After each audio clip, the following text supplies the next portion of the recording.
दोस्तों, जय हिंद, जय भारत, हर हर Mahadev. Welcome to academy of geopolitics. तो आपको पता ही है, अकेडमी ऑफ जियोपॉलिटिक्स में हम डेली जियोपॉलिटिकल अपडेट्स देते हैं और उनके इनसाइट्स भी बताते हैं। तो आज की जियोपॉलिटिकल अपडेट काफ़ी इंटरेस्टिंग है। सबसे पहले तो ईरान वॉर का थोड़ा-सा आपको अपडेट्स देंगे कि एग्ज़ैक्टली वहाँ पर क्या चल रहा है। उसके बाद मैं आपको ले चलूँगा यूएसए, जहाँ पर यूएसए ने अब तक इस वॉर में कितना खर्चा कर दिया है। जो अभी प्रेज़ेंट एडमिनिस्ट्रेशन है, जो ट्रम्प एडमिनिस्ट्रेशन है, उन्होंने कांग्रेस में क्या रिपोर्ट रखी है कि कितना एक्सपेंडिचर अब तक हो चुका है, मैं उसके बारे में डिस्कस करूँगा। और उसके बाद मैं आपको ले चलूँगा इंडिया, मतलब लेकर आऊँगा वापस इंडिया, जहाँ पर हम आपको बताएँगे कि इंडिया ने अपना डिफेंस एक्सपेंडिचर 9% के आसपास बढ़ा दिया पिछले साल से अब तक आफ्टर पोस्ट ऑपरेशन सिंदूर। तो क्या ऐसी ज़रूरत आ पड़ी या क्या इंडियन गवर्नमेंट को ऐसा लगा कि हमको एक्सपेंडिचर बढ़ाना पड़ेगा? उसके बारे में हम थोड़ा डिस्कस करेंगे इसमें। एक डिटेल्ड रिपोर्ट आई है मेरे पास। उसके बाद मैं आपको ले चलूँगा यूरोप, जहाँ पर चाइना के साथ एक बहुत ही ट्रेड अनसर्टेनिटी चल रही है यूरोप और चाइना के बीच में। उनके बीच में कॉन्फ्लिक्ट जैसी हालात ट्रेड को लेकर क्यों हो गई है? ऐसा क्या हुआ है कि यूरोप और चाइना के बीच में फ्रैक्चर पड़ गया है और वो धीरे-धीरे बढ़ता जा रहा है? ऐसा क्या-क्या इतने कम से कम 10 से 12 दिन में ऐसी क्या-क्या चीज़ें अनफ़ोल्ड हुई हैं, जिनकी वजह से उनके बीच में ये फ्रैक्चर आया है? हम वो बात डिस्कस करेंगे। उसके बाद मैं आपको ले चलूँगा इंडियन जो ऑयल रिक्वायरमेंट है। कल भी मैंने आपको जो बताया था कि हम रशिया पे ज़्यादा डिपेंडेंट नहीं हो सकते अपनी ऑयल ऑयल रिक्वायरमेंट को लेकर।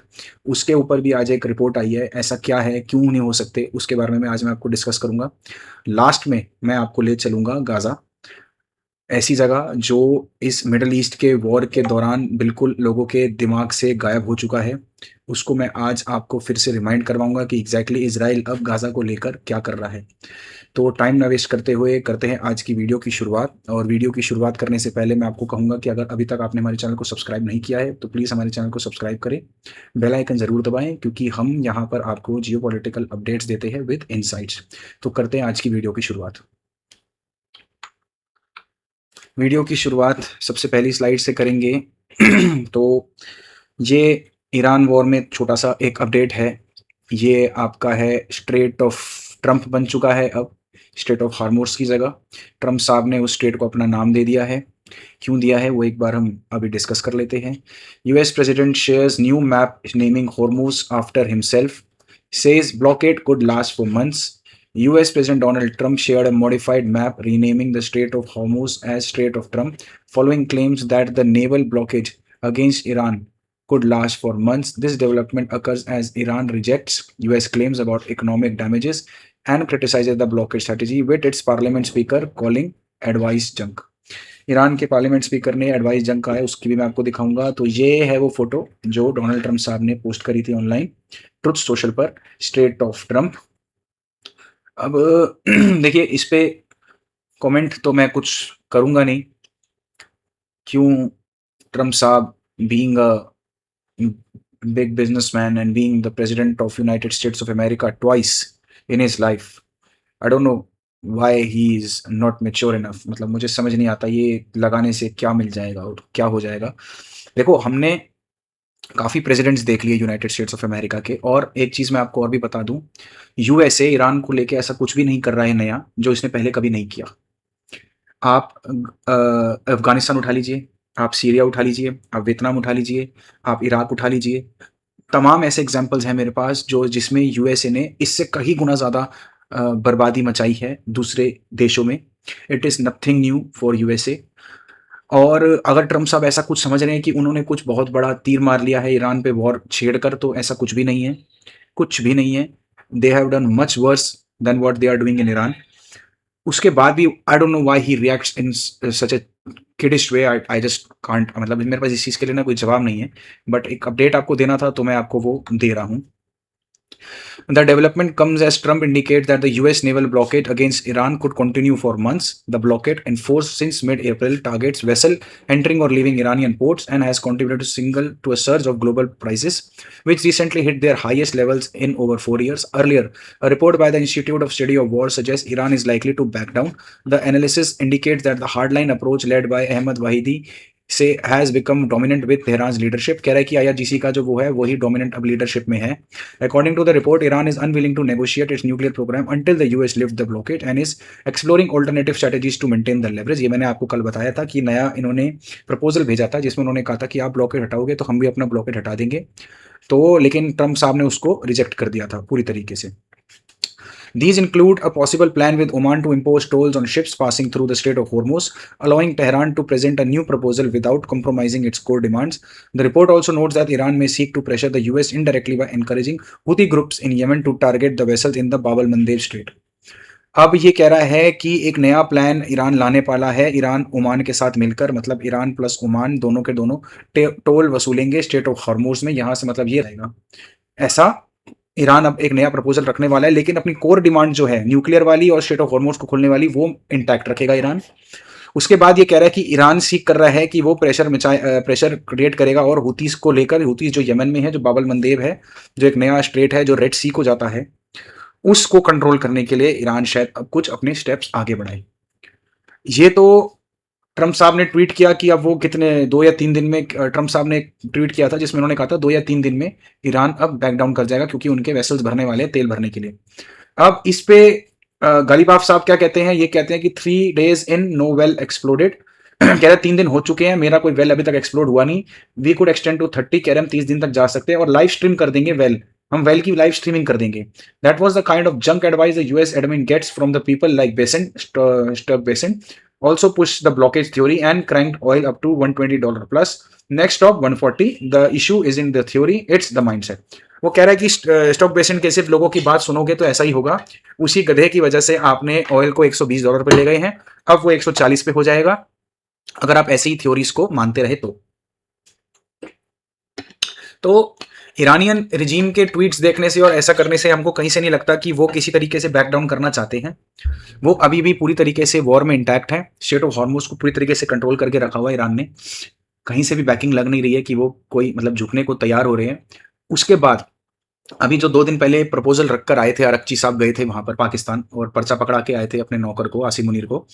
उसमें उन्होंने जितनी भी डिमांड्स रखी थी उसमें एक डिमांड और अभी डालने को कह रहे हैं कि हम ओमान के साथ मिलकर टोल वसूलेंगे, आधा टोल ओमान रखेगा, आधा टोल हम रखेंगे। अगर ये इस बात पे नहीं मानते तो कहते हैं हम ह्यूथीस जो है यमन में बैठे हैं उनको एक्टिवेट कर देंगे ताकि वो बाबल मंदेब को भी ब्लॉक कर दे। तो अब ईरान वॉर में यहां तक कि इस सिचुएशन पर हम इस टाइम आ गए हैं। अगले ट्वीट पे चलते हैं यूएसए की तरफ। यूएसए का एक जो रिपोर्ट आई है वो क्या है, टाइम्स ऑफ इंडिया की खबर है। यूएसए ईरान कॉस्ट 25 बिलियन और just low ball figure what the pentagon told Congress. कह रहा है कि $25 बिलियन की रिपोर्ट ट्रंप के एडमिनिस्ट्रेशन ने दी है, लेकिन कांग्रेस को लगता है कि लो बॉल फिगर है, मतलब ये एक्चुअल फिगर नहीं है, that is not the actual figure. The United States has spent an estimated $25 billion on the war with Iran, the Pentagon budget chief told lawmakers on Wednesday, marking the administration's most detailed public estimate of the conflict cost so far. Jule Hurst III disclosed the figure during the testimony alongside Pete Hegseth before the House Armed Service Committee. The hearing convened to review the administration's proposed $1.5 trillion defense budget. Also gave lawmakers their public opinion to opportunity to question senior officials on the war. अब क्या है कि इन्होंने, पीट हेग्सेथ ने ये report दी कांग्रेस में, उन्होंने कहा कि $25 बिलियन का मेरा खर्चा हो चुका है इस वॉर को लेकर, प्लस उसके बाद कहा कि आपको $1.5 ट्रिलियन का बजट आपने हमारे लिए पास करना है, जो कि अभी फिलहाल जो है वो है $980 बिलियन के आसपास इनका रक्षा बजट है अभी फिलहाल। उससे इन्होंने कहा है कि आप $1.5 ट्रिलियन कर दो, लगभग 700 बिलियन मेरे ख्याल से $600 बिलियन एक्स्ट्रा। अब ये जो $600 बिलियन है ना, ये बेसिकली जो मांगा जा रहा है वो रिप्लेनिशमेंट के लिए मांगा जा रहा है। मैंने आपको पहले भी बताया था, replenishment of the stock of जितने भी खर्चे इनके हो चुके, जितनी भी चीजें मतलब खर्च हो चुकी हैं। Meanwhile, 3 sources familiar with the matter told CNN that the several estimate understates the true cost of the war. The figure does not include the cost repairing extensive damage to the US military bases in the region, suggesting the regional overall financial toll is much higher. अब वो कह रहा है कि इन लोगों ने जो US military के बेसिस जो डैमेज हुए हैं उनके खर्चे तो इन्होंने डाले ही नहीं है इसमें। आप तो सिर्फ हथियार कितने लगे हैं, हथियार कितने आए हैं, गाड़ियां कितनी फट गई हैं इसकी वजह से, ये सब आपने गिना है। हमारे जो बेसिस गल्फ एरिया में जो डैमेज हुए हैं उनकी रिपेयरिंग कौन करेगा? ऑब्वियसली यूएस को खुद ही करना पड़ेगा, उसका खर्चा इन्होंने जोड़ा नहीं। One source said that the actual cost of the war could be closer to $40 to $50 billion when factoring in the expense of rebuilding US military bases, installation, and replacing destroyed assets. Early Iranian strikes across the Gulf caused significant damage to at least 9 US military sites within 48 hours, targeting facilities in Bahrain, Kuwait, Iraq, United Arab Emirates, and Qatar. Not a convinced, says Pete Hegseth. 2 months into the conflict that Donald Trump had predicted कि 4 से 6 हफ्ते का जाएगा, वो 2 महीने तक हो चुका है. Sorry. Pete Hegseth pointed to American prolonged engagements in Vietnam War, Iraq War, Afghanistan war. Benchmark point कह रहा है कि अब इनकी एडमिनिस्ट्रेशन जो है ना, जब भी ये खर्चे वर्चे की बात आती है ना, खर्चा वर्चा मांगते हैं और ये पूछने कि भाई इतनी लंबी वॉर क्यों जा रही है, तो भाई साहब ये क्या करते हैं कि वो बार बार वही बोलते हैं कि इराक वॉर तो इतने साल चली थी, वियतनाम वॉर 20 साल चली थी, इराक वॉर 8 साल चली थी, अफगानिस्तान के हम 20 साल तक बैठे रहे. यार तुम 20-20 साल तक वहां बैठे रहे, वो तुम्हारी बेवकूफ़ी थी भाई. बेवकूफ़ी रिपीट करना भी ज़रूरी है क्या? वो यही तो पूछना चाह रहे हैं कि इतने साल हम एक कंट्री में बैठते हैं, यूएसए के बंदे, यूएसए के कांग्रेस के लोग यही पूछ रहे हैं कि हम इतने साल एक कंट्री के अंदर जाते हैं, ट्रिलियंस ऑफ डॉलर लगाते हैं, उससे हमको क्या अब तक मिला है, ये किसी को अभी तक पता नहीं है. इसी वजह से वो लोग बार बार सवाल पूछते हैं. लेकिन जब भी वो लोग सवाल पूछते हैं, वो बार बार वही बोलते हैं कि इराक में तो हम इतने साल थे, वियतनाम में हम इतने साल थे, और अफगानिस्तान में हम इतने साल थे. बार बार उसको सवाल को ये घुमा फिराकर उसी बात पे ले आते हैं. अब ये कह रहा है कि $25 billion is roughly equivalent to the annual budget of NASA. Hegseth on Wednesday rejected claims that the US-Israel war on Iran had become Corman, arguing instead that critics of the operating posed a greater threat to the United States. Appearing before the House Armed Services Committee alongside General Dan Kenney, Hegseth faced question over Washington's strategy for conflict. You call it quagmire. Handling propaganda to our enemies, shame on you on that statement. During the hearing, the defense secretary also was lawmaker to approve 1.5. अच्छा, एक तरफ तो ये कह रहा है कि हमारा $25 बिलियन का खर्चा हुआ है, आप इस चीज में मेरे से सवाल मत पूछो.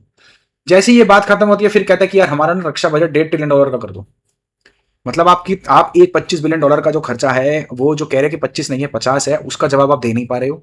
उसके जवाब ना देने की जगह आप कह रहे हो कि $1.5 ट्रिलियन का बजट हमारा 980 से $1.5 ट्रिलियन कर दो.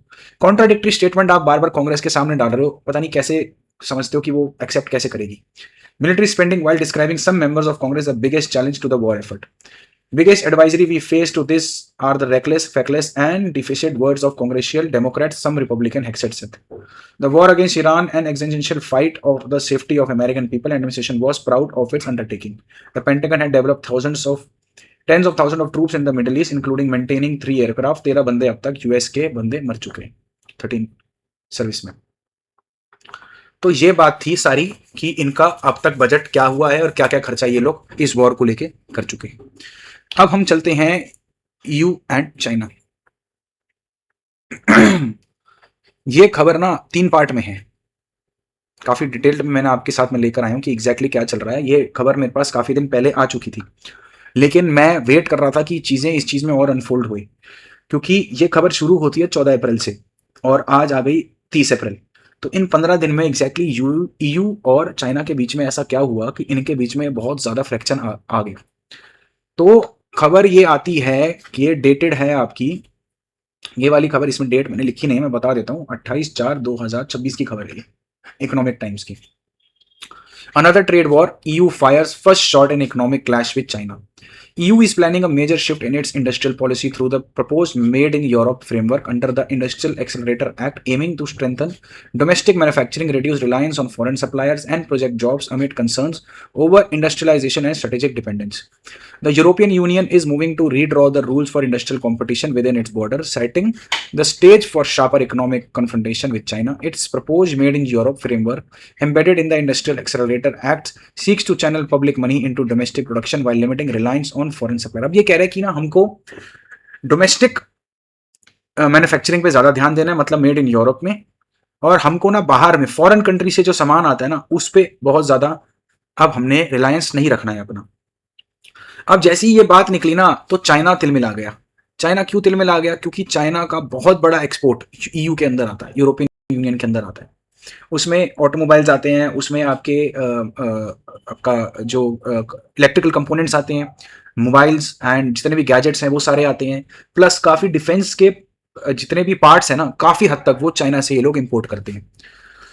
इसके बाद ये कहता है कि the initiative reflects mounting anxiety over deindustrialization, job loss and strategic dependence on external powers. China seeing the move as a discriminatory has warned of retaliation, this could be another global trade disruption loading. अब ये कह रहा है कि हमको D industrialisation की तरफ जा रहा है क्योंकि उसकी वजह से हमारे जॉब लॉसेस और स्ट्रेटेजिक डिपेंडेंस काफी बढ़ती जा रही है। जॉब लॉसेस हो रहे हैं क्योंकि मैन्युफैक्चरिंग ईयू में हो नहीं रही है, सब चाइना से आ रहा है या ज्यादातर बाहर की कंट्री से आ रहा है। तो इस चक्कर में वो लोगों ने इन हाउस मैन्युफैक्चरिंग को तवज्जो देना शुरू कर दिया है। These thresholds are both explicit and sector specific. Electric vehicles must meet 70% EU content requirement, though most battery components are exempted. Aluminium and cement producer face 25% local content threshold. The rules go further than simple sourcing requirement. These impose structural conditions on foreign firms seeking to benefit from European subsidies or procurement. अब इन्होंने क्या करा है कि जैसे electric vehicles हैं उसमें 70% जितने भी कंपोनेंट्स हैं ना वो आपके कह रहा है ईयू में बनेंगे, लेकिन इसमें से बैटरी के काफी कंपोनेंट यही चाइना से आते हैं। बैटरी के सारे कंपोनेंट इन्होंने एग्जेम्प्टेड रखे हैं इस चीज से। Companies from countries controlling at least 40% of global market share is given sector must ensure that at least half of the associated economic activity benefits EU workers. Foreign ownership is capped below 49%. Firms are expected to form joint venture with a European partner, transfer technology, allocate 1% of global revenue to EU-based research and development, and carry out at least 30% of production within the bloc. अब वो कह रहे हैं कि सबसे पहली बात है कि 50% से कम की पार्ट वो हो जाएगी, आपकी ओनरशिप रहेगी, मतलब 49% तक रहेगी, प्लस जॉइंट वेंचर्स को बहुत ज्यादा तवज्जो ये देने लगे। कह रहे हैं कि ईयू के साथ मिलकर जॉइंट वेंचर में मैन्युफैक्चरिंग आप यूरोपियन यूनियन में आप करेंगे। The scope of the law deliberately focus on sector seen as critical to European economic future and strategic autonomy. These include automotive manufacturing, especially electric vehicles, green technologies such as renewable and batteries, energy-intensive industry like steel and aluminum. All these have significant Chinese footprint. अब यही इन सब मैंने आपको भी बताया था ना कि ये जितने भी इलेक्ट्रिकल व्हीकल्स हैं और टेक्नोलॉजिकल कंपोनेंट्स हैं और उसके डिफेंस के कंपोनेंट हैं वो सब चाइनीज के फुटप्रिंट उसके अंदर है, तभी चाइना तिल मिला रहा है। The immediate trigger for the policy is a wave of industrial decline across Europe. 2024 20,000 job 2 lakh jobs have been lost in energy intensive industries and automotive sector. Projection suggest that 6 lakh additional job disappear हो चुके car manufacturing से। European policy maker increasingly attribute these losses to be combination of high domestic energy cost, slower innovation cycle and intense competition from Chinese import. Chinese manufacturer have flooded European market with competitively priced goods, particularly in electric vehicle, green technology and production facility. अब ये कह रहा है कि हमने domestic energy cost हमारे यहाँ पर बहुत ज्यादा है, इनोवेशन हमारे यहाँ पर बहुत कम है, प्लस चाइना ने अपने सारे सस्ते प्रोडक्ट्स को ईयू में डंप कर कर हमारी मार्केट सारी तबाह कर दी, प्लस 2 से 3 लाख जॉब्स को हमने गायब कर दिया क्योंकि मैन्युफैक्चरिंग यूरोपियन यूनियन में हो नहीं रही। अब मेन बात यह, आपने ये खबर देख ली कि यूरोपियन यूनियन ने अपना मेक इन यूरोप करना शुरू कर दिया है और काफ़ी चीज़ें यूरोप में मैन्युफैक्चर करने की ये लोग कोशिश कर रहे हैं। एक उन्होंने स्टेप उस तरफ आगे बढ़ाया है, लेकिन इन्होंने एकदम से ये स्टेप नहीं लिया है। ये मैं आपको बता दूं क्यों, मैं वो अगले स्लाइड में आपको बताऊंगा कि एग्जैक्टली हुआ क्या था जिसकी वजह से यूरोप इस बात को करने के लिए ट्रिगर हुआ। देखिए, प्लानिंग तो ये काफी टाइम से कर रहा होगा क्योंकि ट्रेड डेफिसिट चाइना के साथ हर कंट्री का बहुत ज्यादा है। मतलब चाइना ज्यादातर हर कंट्री में एक्सपोर्ट बहुत ज्यादा करता है, लेकिन उन कंट्री से सामान बहुत कम लेता है, उसको कहते हैं ट्रेड डेफिशिएंसी। तो ट्रेड डेफिशिएंसी चाइना की हर कंट्रीज के साथ है, हमारे साथ भी है, यूरोप के साथ भी है, यूएसए के साथ भी है, ऑलमोस्ट हर कंट्री के साथ है क्योंकि China as a manufacturing hub, ये लोग आप जानते हैं। तो अब बात यह है कि एग्जैक्टली यूरोप को क्या ट्रिगर ऐसा कर गया जिसकी वजह से उसने ये स्टेप उठाया, वो हमारी अगली स्लाइड पे बात आती है। अगली स्लाइड है ना, ये इस पे भी शायद डेट लिखी नहीं है, मैं आपको इसकी भी डेट लिख देता हूं। ये खबर है 14 अप्रैल 2026 की, ये भी द इकोनॉमिक टाइम्स की खबर है। EU firms rethinking China operations over rare earth curves. The China restrict export controls on rare earth are making European companies consider their business in China. These controls are seen as a major risk. Businesses are now actively planning for alternative. This shift is expected to have a significant economic impact. The use of export curves as a tool in international disputes like to continue. Beijing stringent export controls on rare earth are driving a fundamental shift in how Europe firms think about their operation in China, Business Lobby warned Tuesday. China dominates the global industry for rare earth, which are critical for making a wide range of products from everyday consumer electronics to equipment used in defense sector. In many cases, the licensing process remaining low, unpredictable, uncoordinated, and lacks transparency. The European Union Chamber of Commerce in China said there is no recognition that China emerging export control regime poses a long-term business risk, given the ability to export a particular item could be taken away at this point based on political rather than security factors. अब ये क्या कह रहा है कि China ने पता है क्या करना शुरू कर दिया था। चाइना डोमिनेट करता है ग्लोबल इंडस्ट्रीज को, आपको पता ही है, मैन्युफैक्चरिंग हब है। कई केसेस में यूरोप की जो कंपनीज हैं वो काम करती है जो कि रेयर अर्थ लेती हैं। मैनी केसेस में लाइसेंसिंग प्रोसेस करने जाते हैं तो बहुत धीरे से होता है, अनप्रिडिक्टेबल, अनकोऑर्डिनेटेड, और ट्रांसपेरेंसी बिल्कुल खत्म कर दी है। मतलब कि उनको जानबूझ के यूरोपियन कंट्रीज को परेशान किया जा रहा है। बार बार किसी ना किसी बात को लेकर चाइना रेयर अर्थ जो भेजता है यूरोप में, किसी ना किसी बात पे, किसी ना किसी चीज की वजह से उनको फंसा के रखता है। सप्लाई पूरी तरीके से दे नहीं पा रहे हैं। अब सप्लाई ना आने की वजह से यूरोप के अंदर जो कंपनीज हैं जो काम कर रही हैं, जो कि चाइना के रेयर अर्थ के मटेरियल पे डिपेंडेंट है, वहां पर उनको दिक्कत हो रही है क्योंकि वो मैन्युफैक्चरिंग कर नहीं पा रही है, क्योंकि सोर्सिंग ढंग से नहीं हो पा रही है। चाइना यहां पर चाइना में सामान रोक देता है, यूरोप में जा नहीं पा रहा है, जिसकी वजह से वहां पर मैन्युफैक्चरिंग खत्म हो रही है। अब इस चीज की वजह से यूरोप को लगा कि यार हम चाइना पे इतना ज्यादा डिपेंडेंट हैं कि चाइना अगर हमारे को सामान ना भेजे तो हमारे यहाँ तो मैन्युफैक्चरिंग बंद हो जाती है। इसी चीज को देखते हुए यूरोप ने सोचा कि यार we have to make in Europe and we have to be self reliant, we can not depend on China because China is someone who can pull the strings at any time he wants. That is the reason उन्होंने ये सोचा कि हम self reliant होते हैं और अपने आप को मेक इन यूरोप को और बढ़ावा देते हैं, जिसकी वजह से जो आज 29 अप्रैल को 28 अप्रैल को एक खबर आई है उसी का ही नतीजा है। आगे कहता है कि many companies from continent were caught flat footed last year when their operation encourage tax as a result of China US trade war added escalate. There has now been a profound mindset change in which firms can just rely and say my supplier got my back. I don't need to worry, he said. Companies and countries are now looking for ways to ensure that they have a plan B if something should have happened. Supply of rare earth is expected to be a key discussion items in upcoming summit between US President Donald Trump and Chinese counterpart Xi Jinping.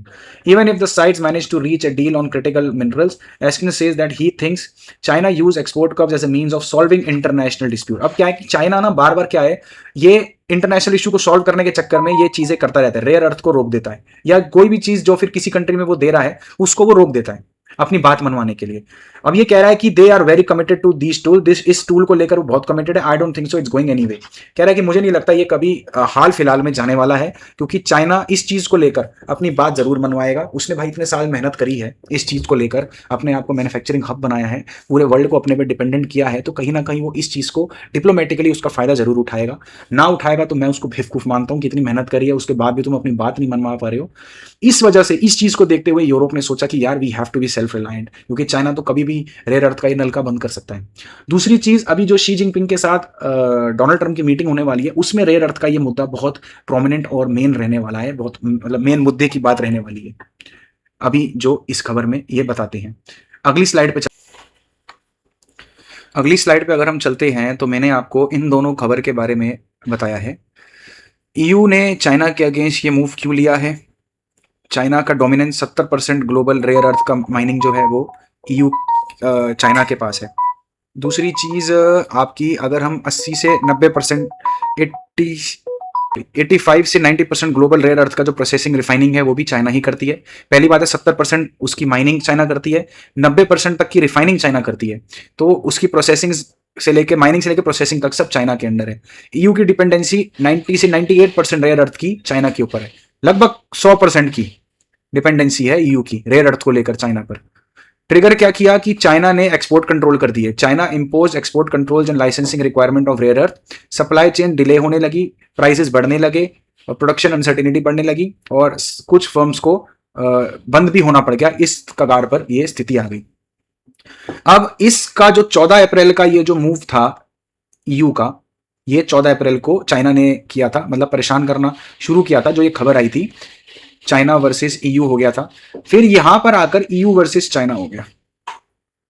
कब? 28 अप्रैल 2026 को। अब EU ने क्या करा? EU के पास $640 billion का trade China के साथ करता है। EU इंपोर्ट करता है 560 के आसपास और एक्सपोर्ट करता है 199 के आसपास। मोटा मोटा $360 बिलियन का ट्रेड डेफिसिट है, मतलब $360 बिलियन चाइना ज्यादा माल EU को बेचता है। इम्पैक्ट चाइना, अब इसकी वजह से जो EU ने इंडस्ट्रियल पॉलिसी लेके आया है जिसमें मेड इन EU को बढ़ावा देंगे, उसमें चाइना को इम्पैक्ट क्या हो सकता है कि ग्रोथ थोड़ी सी स्लो हो सकती है, क्योंकि EU पे काफी माल जाता है। अब ये देखिए $650 बिलियन का माल, लगभग $550 बिलियन का माल जाता है। पोटेंशियल हिट $20 से $100 बिलियन का हिट इससे लग सकता है बिल्कुल हाल फिलहाल में ही। मार्केट शेयर थ्रेट में आ सकता है, क्योंकि EU अगर चाइना से माल नहीं लेगा तो कहीं और किसी कंट्री से सोर्सिंग करेगा, जिसकी वजह से चाइना की माल आने में दिक्कत आगे जाकर भी बढ़ सकती है। अब ये तो दो चीजें हो गई कि पहले चाइना ने एक स्टेप उठाया, थोड़ा परेशान करना EU को शुरू करा किसी रीजन की वजह से। चाइना चुप नहीं रहने वाला है, और अगली मेरी स्लाइड आपको यही बताने वाली है कि चाइना कैसे चुप नहीं रहने वाला है। अब इकोनॉमिक टाइम की तरफ से एक खबर आई है कि China vows countermeasures if EU intact made in Europe plan. Beijing says propose industrial accelerator act targets its companies unfairly.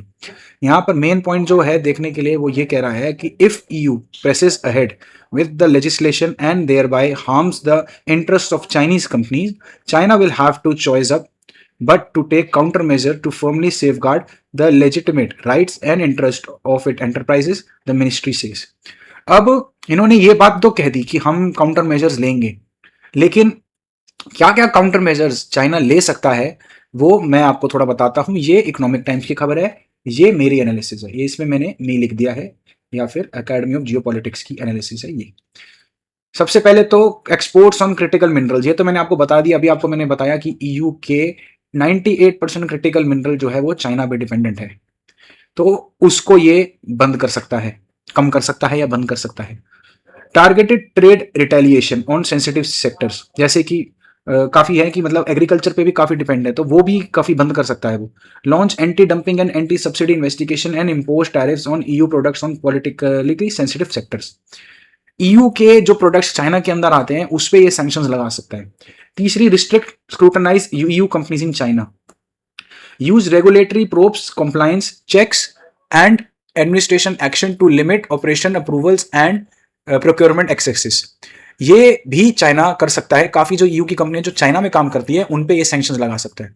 Black list और इलीगल वेपन्स, ये तो चलो काफी दूर की बात होगी, बट मुझे ऐसा लगता है कि EU entitled to unreliable and otherless leverage laws to impose sanctions, data restriction and penalties. Supply chains को डिसरप्शन कर सकता है, जो ये ऑलरेडी 14 अप्रैल से पहले कर रहा था। 14 अप्रैल से पहले जो ये खबर आई थी, ये इनकी जो सप्लाई चेन है, जो माल चाइना से EU के अंदर जाता है, उसको चाइना डिस्टर्ब कर सकता है अगर वो चाहे तो काउंटर मेजर्स लेना चाहे अगेंस्ट EU, जो इन्होंने मेड इन EU को बढ़ावा देना शुरू किया है। ये सारा मेरा एनालिसिस है कि मुझे ऐसा लगता है कि ऐसे कर करके चाइना EU को और ज्यादा परेशान कर सकता है।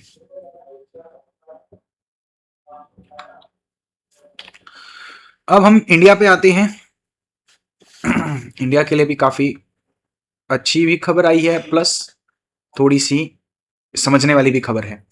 World's fifth largest military spender, did Operation Sindoor drive India's $92 billion defense surge? Global military expenditure has hit a record of $2.9 trillion, signaling a world preparing for prolonged instability. India's increased defense spending reflects a broader strategic doctrine focused on modernization, indigenization, and preparedness for multi-front challenges. अब क्या है ना, ये जो all over world में defence budget है वो $2.9 trillion का हो चुका है। अकेला अमेरिका का ही क्लोज टू $1 ट्रिलियन है, 980 के आसपास बिलियन डॉलर का बजट है अमेरिका का। अब इंडिया ने 8% से ज्यादा की जंप मारी है अपने डिफेंस के एक्सपेंडिचर को बढ़ाने में। तो ये रिपोर्ट अब ये बता रही है कि क्या ऑपरेशन सिंदूर की वजह से ही इंडिया को आज ये लगा है कि हमको अपना डिफेंस बजट बढ़ाना पड़ेगा। वैसे इंडिया की टेंडेंसी आज से नहीं है, काफी टाइम से हमेशा रिएक्टिव रही है। एक्टिव हम नहीं रह पाते हैं, हमेशा ही किसी न किसी सिचुएशन की तरफ रिएक्ट करते हैं, जो मुझे लगता है कि हमारी एक कमजोरी है। हमको रिएक्टिव होने की जगह हमेशा एक्टिवली किसी भी सिचुएशन की तरफ, प्रिपेयर्डनेस की तरफ आगे बढ़ना चाहिए। और ऐसे सिर्फ एक ये डिफेंस का मुद्दा नहीं है, काफी मुद्दे हैं इंडिया में जिसके लिए हमको रिएक्टिव अपनी सोच को हटाकर एक्टिव सोच की तरफ जाना पड़ेगा। आपको क्या क्या लगता है कि ऐसी डिफेंस को छोड़ के ऐसी और क्या चीज़ें हैं जिसमें इंडिया को एक्टिवली आगे बढ़ना चाहिए? प्लीज़ कमेंट में ज़रूर बताएं। फिलहाल चलते हैं हम अपने स्लाइड की ओर। टॉप 5 रैंकिंग में देखेंगे, यूएस में आते हैं तो $954 बिलियन का बजट है, 33% टोटल ग्लोबल शेयर है। चाइना को देखें तो $336 बिलियन का है, 12% ग्लोबल शेयर है। रशिया का $190 बिलियन है, 6.6% का ग्लोबल शेयर है। जर्मनी हाल ही में $114 बिलियन पर आया है, उसका 3.9 का बजट है, 3.9 का ग्लोबल शेयर है। इंडिया ने अभी हाल ही में ही $92.1 बिलियन का इसने अपना रक्षा बजट करा है, जो कि 3.2 ऑफ द ग्लोबल बजट है।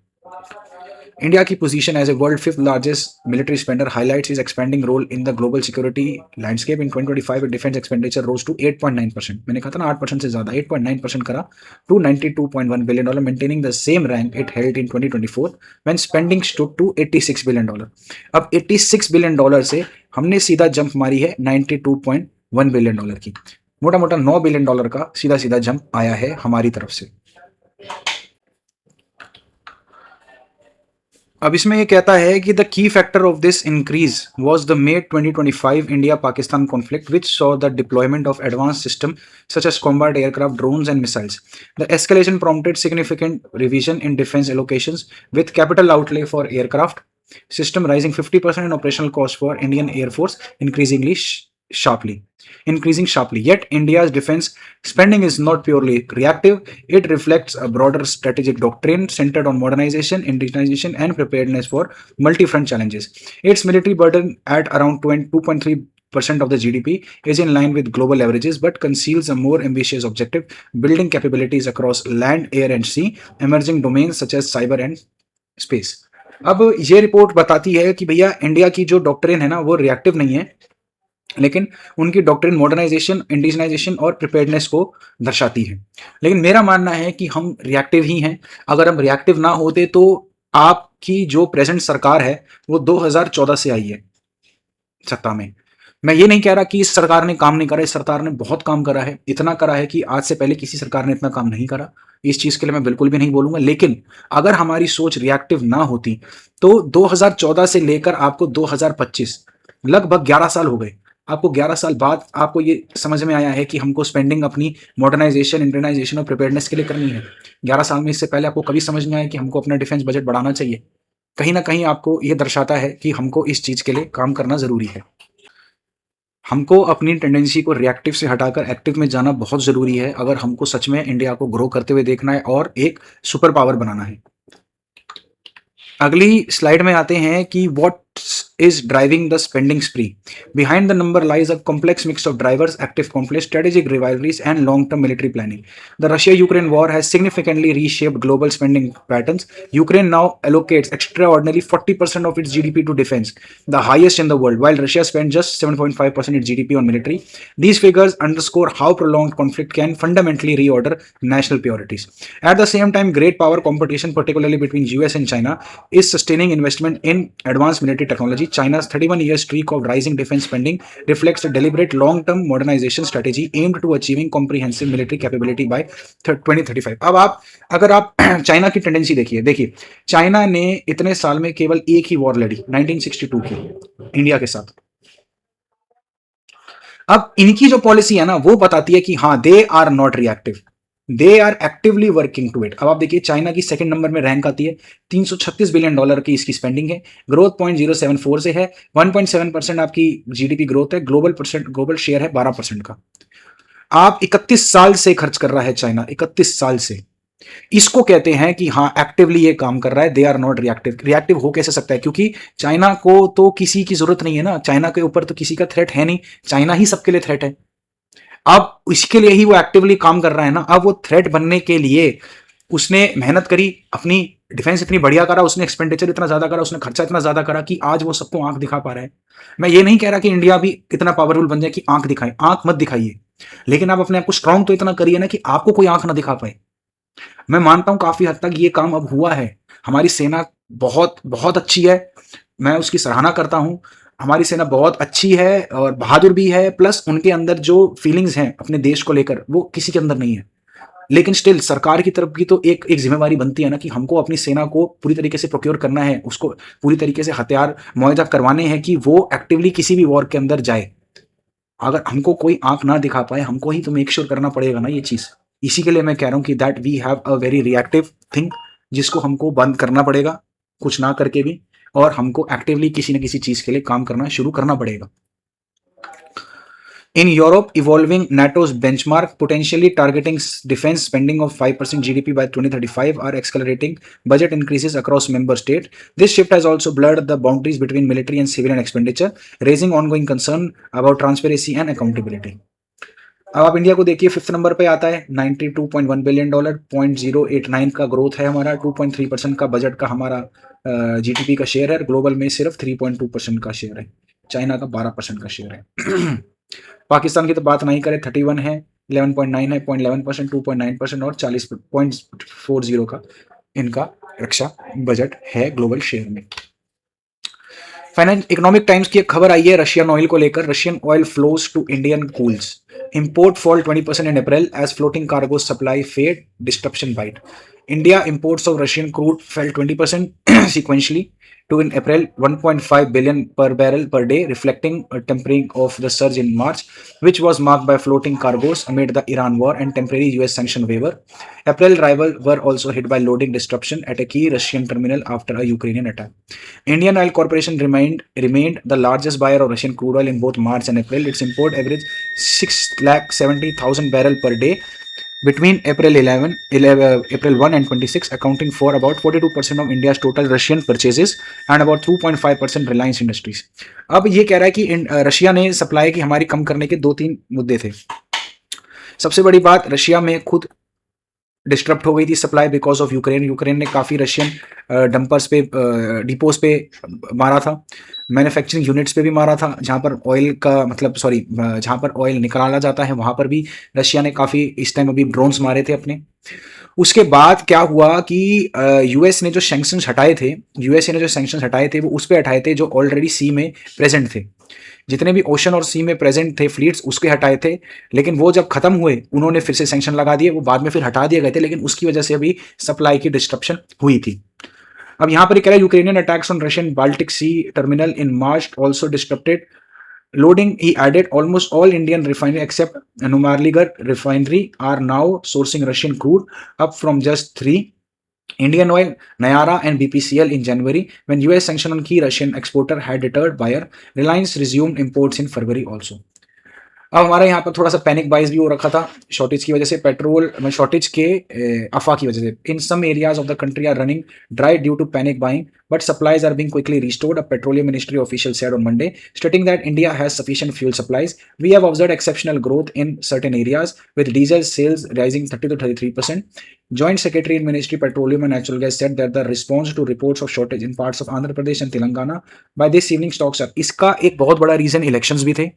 सबको लगा था कि इलेक्शंस के बाद शायद सरकार प्राइसेस बढ़ा देगी, जो कि अमूमन सरकार करती हैं, काफ़ी टाइम तक रेट्स को स्टेबल रखा जाता है ताकि इलेक्शन पे कोई इफेक्ट ना आए, उसके बाद रेट्स बढ़ा दिए जाते हैं। तो सबको लगा कि इतना मिडिल ईस्ट में प्रॉब्लम्स चल रही हैं, उसके बाद भी इंडियन सरकार ने अभी तक रेट नहीं बढ़ाया, तो सबको ये लग रहा था कि क्या पता बंगाल के इलेक्शन के बाद जब सब कुछ हो जाएगा तब रेट्स बढ़ा देंगे।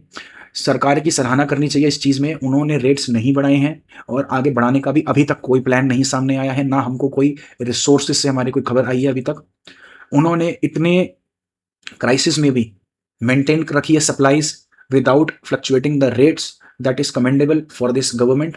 और हमको सच में इस चीज़ के लिए उनको बोलना चाहिए। पूरे वर्ल्ड में ऑलमोस्ट सबने रेट्स बढ़ाए हैं, कुछ ही चुनिंदा कंट्रीज हैं जिन्होंने रेट्स नहीं बढ़ाए हैं, उसमें से एक इंडिया है। हैंडफुल ऑफ कंट्रीज हैं, मतलब 2 या 3 ही थे शायद, एक ब्राज़ील ने नहीं बढ़ाया था, इंडिया ने नहीं बढ़ाया था, एक कंट्री और थी जिसका मुझे नाम नहीं आ रहा, 2 या 3 कंट्रीज नहीं बढ़ाया, बाकी सब ने बढ़ाया था। तो इस चीज़ के लिए हमको सच में गवर्नमेंट के लिए बोलना चाहिए कि that they did very well with a country of 140 crore people, they still were able to manage to control the rates even after the elections. अगली स्लाइड पे हम चलते हैं, हमारी आज की लास्ट स्लाइड है इजराइल पे। हम गाजा में आ गए हैं अब। Israeli maps outline expanded zone of military control in Gaza. Israel sends 8 groups new Gaza maps with expanded buffer zone. Military says maps are for aid coordination, not civilian restriction. New map places nearly 2/3 of Gaza under effective Israeli control. New maps of Gaza, quietly issued by Israel a little more than a month ago, have put thousands of displaced Palestinians inside an expanded restricted area within boundaries the military says can continue to change, अभी भी कह रहा है कि change हो सकता है। The restricted area marked on the maps with an orange line makes up 11% of Gaza territory beyond the yellow line. Democrating the part of Gaza occupied by Israeli troops since an October ceasefire. The areas condemn of nearly 2/3 of Gaza. अब हुआ क्या है, देखिए ये है Israel, ठीक है जी, ये है आपका सारा, ये जितना भी है ना, ये गाजा पट्टी है, ये सारी, ये सारी, ये सारी गाजा पट्टी है, ठीक है जी। अब हुआ क्या, अब ये मैप जो है ना, ये इजराइल ने निकाला है। अब क्या करा है इजराइल ने, पहले तो ये सारा हिस्सा, ये आप देख रहे हैं, ये इतना ही मैं मार्क कर रहा हूँ, ये सारा हिस्सा कवर कर लिया था, ये सारा हिस्सा कर लिया था, और ये येलो लाइन ड्रॉ कर ली थी। अब येलो लाइन देख रहे हैं, जो मैं कंटिन्यू कर रहा हूँ, ये येलो लाइन ड्रॉ कर ली थी। इन्होंने कहा था कि यहाँ तक का इजराइल ने कवर कर लिया है हिस्सा। फिर क्या करा, अभी 1-2 दिन पहले इन्होंने ये ऑरेंज लाइन बनाई, ऑरेंज लाइन, ये आप देख रहे हैं, ये वाली ऑरेंज लाइन, ये ऑरेंज लाइन। अब ये ऑरेंज लाइन बनाकर इन्होंने कहा कि हमने यहाँ पर बफर जोन बना दिया एक।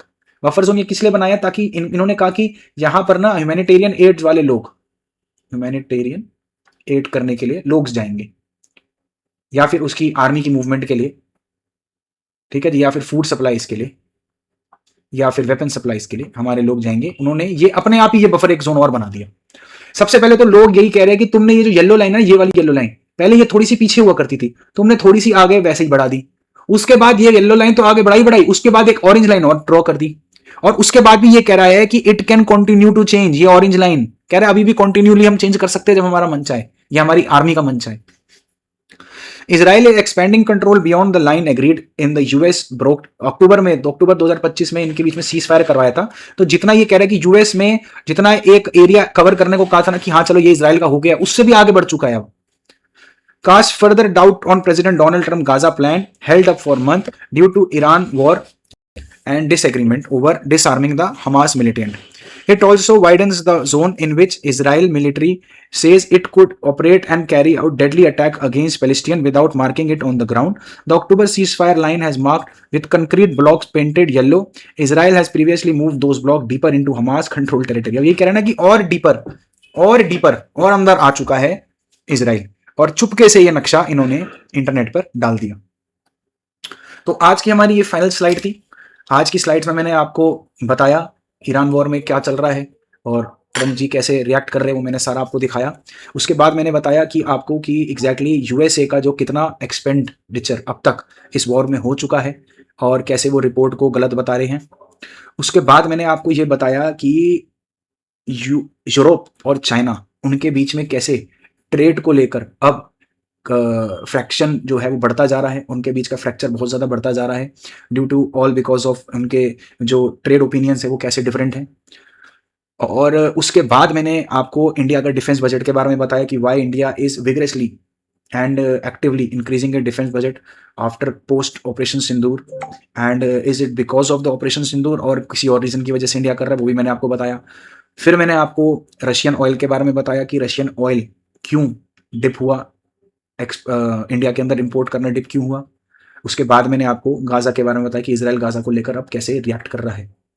तो आशा करता हूँ मैं आपको अच्छे से समझा पाया हूँगा। अगर आपको अच्छी लगी वीडियो तो प्लीज़ लाइक करें, हमारे चैनल को सब्सक्राइब करें, बेल आइकन ज़रूर दबाएं, और ऐसी ही जियोपॉलिटिकल इन डेप्थ नॉलेज के लिए हमारे चैनल को फॉलो करते रहें। तब तक के लिए जय हिंद, जय भारत, हर हर महादेव।